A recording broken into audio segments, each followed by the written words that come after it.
let's talk the differences between hard wax and soft wax. So hard wax is oftentimes going to come in bead form like this, or you'll even see them come in little bricks. Soft wax is going to come in a can or even a roll-on cartridge like the one you see here. So the difference in application. With hard wax, you're going to apply based on the thinness or thickness of the hair that you are servicing. So thinner the hair, thinner the strip, thicker the hair, thicker the strip. Soft wax is going to be applied thin regardless.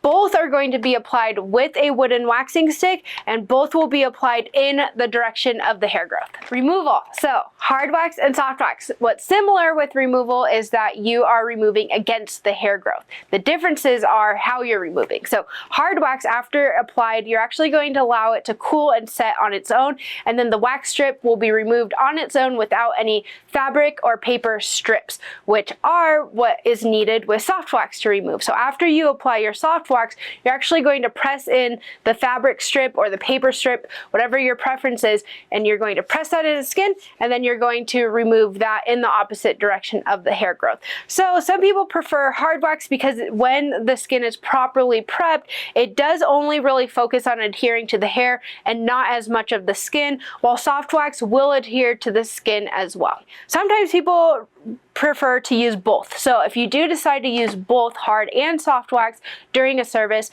you're going to want to start with soft, and then any cleanup strips will be performed with hard wax. Usage differences between hard and soft wax. So generally people do prefer hard wax when servicing more sensitive areas. So full face, brow waxing, bikini, underarm, anywhere that is more sensitive, people will tend to go for the hard wax. Soft wax is generally chosen for larger service areas because it is cost effective and also can really help when clients come in improperly prepped, especially when we're talking legs and they're very dehydrated. We can tend to struggle with the hard wax in those cases, so you may want to have some soft wax on hand. Another little side note is spillage. So if you spill hard wax on your wax pad, on clients' clothing on accident, on the floor, it is going to be easier to remove than soft wax. Soft wax can be quite messy and sticky, and it's a complete nightmare if you accidentally get on any client clothing or the floor. Lastly, let's cover effectiveness between the two. So with hard wax, you are able to remove any hair type. So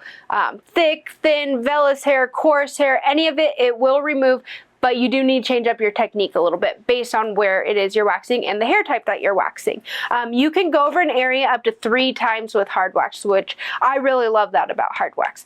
Soft wax, you can go over an area 1 time, so 1 and done. So if there's any cleanup strips that are needed, any missed hairs, you will revert back to hard wax for those cleanup strips.